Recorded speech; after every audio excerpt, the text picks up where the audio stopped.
Assalomu alaykum hurmatli Mustang jamoasi kuzatib turganlarimiz. Navbatdagi super drive-kamiz 2 shoxligi tayyor bo'ldi. 4 kW 3 megavorot 380 da ishlaydigani. Hop, ushbu drive-kamizda 10 kg makka solib qo'yilgan. 1 soatda qancha don maydalashini eng yirik setkasida ko'rib chiqamiz. Qani boshladik.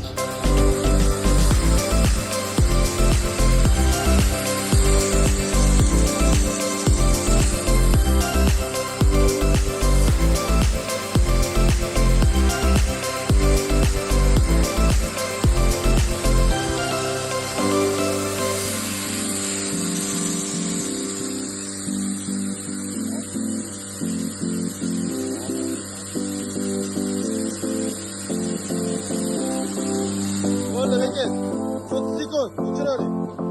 Hop, hurmatli obunachilar, mana 30 sekundda hop maydaladi. Bu degani 1 minutda 20 kilo.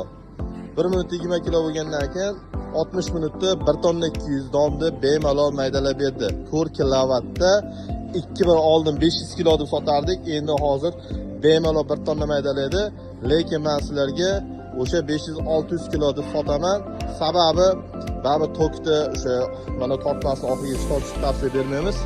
Hop, bemalol 500-600 kilo 1 tonnagacha don maydalaydi. Kimga shunaqa drive kerak bo'lsa, Qo'qon shahar To'rt chap qiladigan nomerlarimiz o'sha.